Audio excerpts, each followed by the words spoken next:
niya! Hindi ko ibibigay sa inyo to! Ganun na. Bubugin niyan. Tama na! Ben, suntukin mo lang, Ben. Tama na! Tama na! Pera. Uy, may nag-aaway dun ah. Teka, si Enchong na. Chong! Hoy! Higilan niyo ang kaibigan ko! Hoy! Bong, takbo! Hoy, magsibali kayo dito! Mga takot! Mga takot pala kayo eh! Chong! Okay ka lang ba? Ano? Magsalita ka! Anong gusto mo sabihin ko sa'yo? Magpasalamat ako dahil tinulungan mo ako? Alam namin na galit sa'yo si Vince. Pero dapat, hindi siya nananakit. Katulad ng ginawa niya sa'yo. Tama ka dyan, Nico. Siguro, Enchong, doon ka muna matulog sa amin ngayong gabi. Bukas lang namin nahanapin si Vince. Sige po, Kuya Isko. Maraming salamat po sa inyo, ah.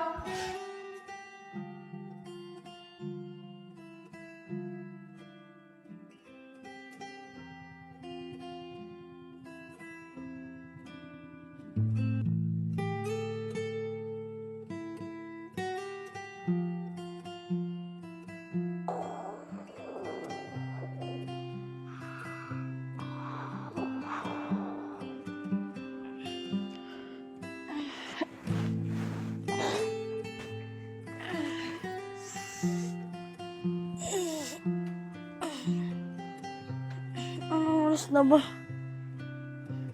Hala, tanghali na. Baka hinahanap na ako ni nanay. Kuya Isko! Kuya Isko! Kuya Isko!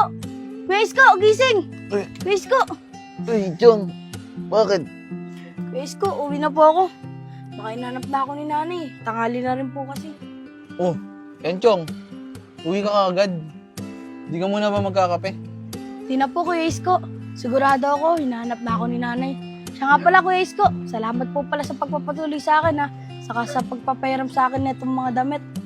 Wala, Enchong. Pasensya ka na kung maskip siya yung damit. Wala na kasi yung maluwag na damit eh. Okay lang yan, Kuya Isko. Ang importante, nagkasya sa akin to. Kesa naman yung maraming damit ko yung suotin ko. Mas okay na to. Paano po, Kuya Isko? Uwi na po ako, ha. Sige, Chong. Ingat ka. Maraming salamat po ulit. Chong, baka makalimutan mo yung damit. Eto. Ayaw nga po pala. Salamat po ulit, ha. Una na Ingat, po Chong. ako. Ingat, Chong.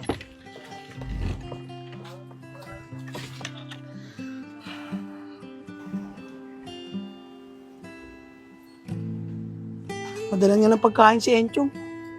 Sigurado ako. Walang pagkain doon kay Isko.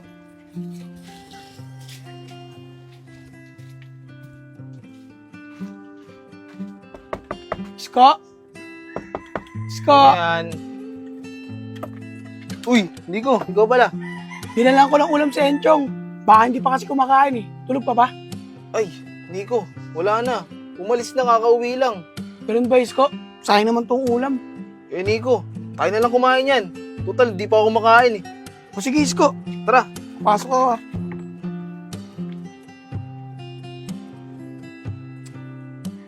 Ba't di ko kaya makontak yung cellphone ng batang yun? Nung oras na, hindi pa rin siya umuwi. Nag-aalala na ako. Saan kaya natulog yung batang yun? Nakakapagod naman. Sana hindi ako pagalitan ni nanay.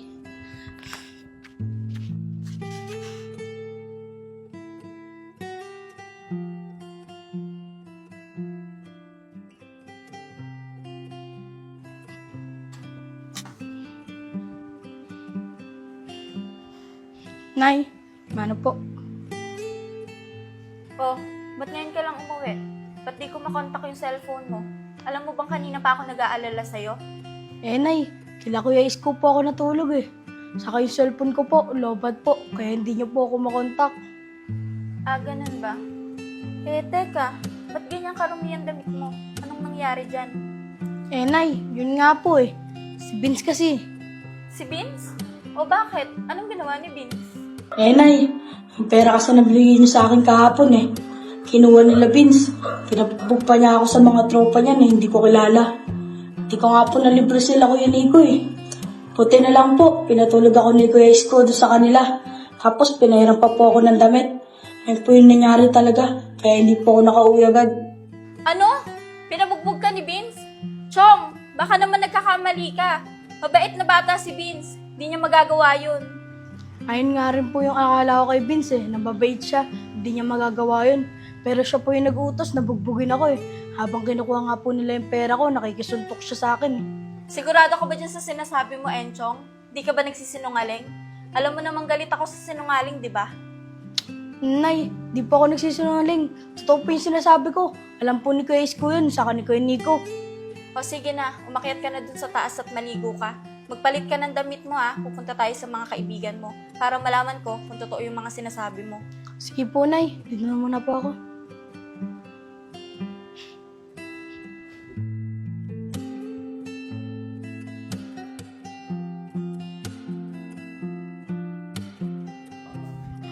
Paano kaya gagawin ko nito? Pag nagtanong si nanay dun, malalaman yan, nagsisinungaling lang ako. Gagawin ko. Alam ko na.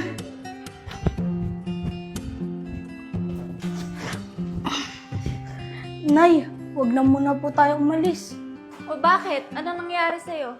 Nay, sumasakit po yung tiyan ko eh. Nag-LBM po ako. Wag na po tayo umalis. Enchong, nagdadahilan ka lang yata para hindi ko matanong yung mga kaibigan mo eh. Di po, Nay. Masakit po talaga tiyan ko. Sige, kung totoo talagang masakit yung tiyan mo, bibili tayo ng gamot bago tayo dumiretso sa mga kaibigan mo. Tara na!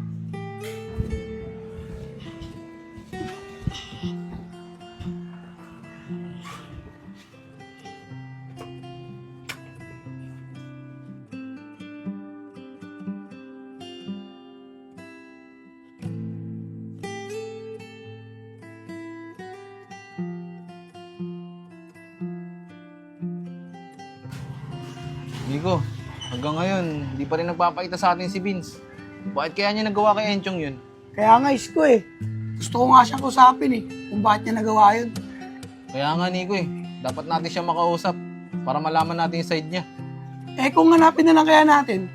Mas mabuti ba nga, Nico, para makausap na natin? O sige, Isko, tara. Tara!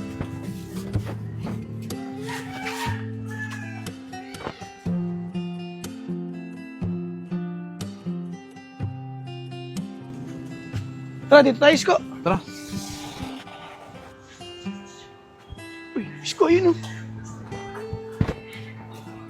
Oy, Vince, gising. Vince, nakita ka rin namin. O bakit kay Nico? Vince, alam namin galit ka kay Enchong. Pero bakit mo naman nagawa yun? Ang alin kay Nico? Bakit mo naman binugbog si Enchong? Kinuhanan niyo pa ng pera. Anong sinasabi mo kay Nico? Eh ako nga itong tumulong kay Enchong. Tumulong? Anong tumulong? Inakisunto ko nga daw. Hindi ako sumuntok kay Nico. Anong nangyari kahapon? Basa na ako dito ako mangalakal. Pero nakita ko sa Enchong, binubugbog siya ng 2 bata. Hindi ako nakisuntok, at mas lalo na hindi ko siya pinubugbog. Loko talaga yun si Enchong. Ang kwento sa amin, pinabugbog mo daw siya sa mga tropa mo. Anong tropa ko, Isko? Eh wala naman akong ibang tropa kundi kayo lang eh. Naloko na naman tayo ni Enchong ah. Hayaan mo, Vince. Last na yun. Hindi na kami maniniwala sa kanya. Tara sa kubo, Vince. Doon na lang tayo. Sige, Kuya Nico, tara.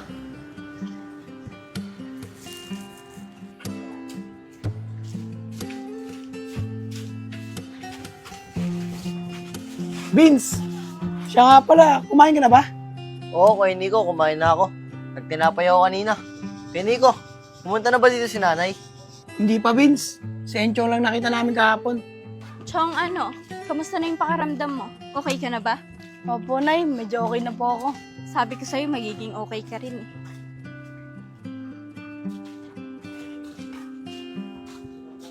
Oh, sakto. Nandun pala sila lahat eh. Pati si Vince nandun. Ako, patay. Tara, lapitan na natin sila para matanong ko na sila at makausap ko na rin si Vince. Ay, sige po, Nay. Uy guys, pwede ko ba kayong makausap? Uy, Nay! Napasyal po kayo. Pumunta ako dito para pag-usapan sana yung nangyari kahapon kay Enchong.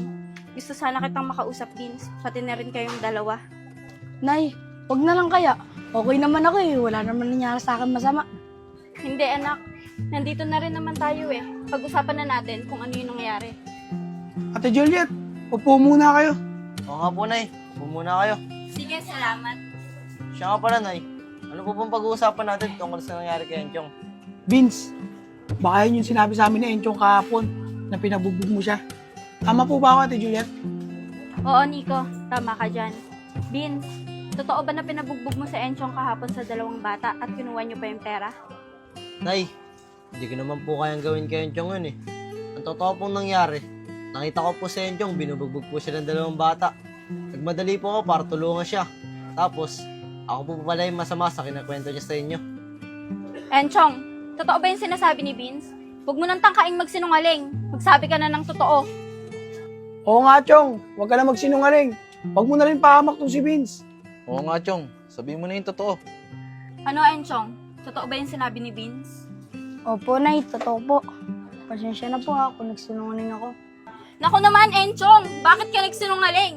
Ikaw na nga tong tinulungan ni Vince, pinahamak mo pa siya. Di ba alam mo naman na ayoko sa sinungaling? Sige, umuwi ka dun sa bahay at huwag na huwag kang lalabas dahil ayoko ng ganyang ugali. Nay, pasensya na po talaga. Sige na, uwi doon. Vince, pasensya ka na sa nangyari Pasensya ka na sa ginawa ni Enchong. Sa inyo ring dalawa, pasensya na kayo. Paano? Dito na kami Sige po, Nay. Ingat po kayo. Ayos! Lumabas na yung katotohanan. Kaya nga, Kuya Nico eh. Pero sana, aminin na rin ni Enchong na ako talaga yung tunay na anak ni Nanay Juliet.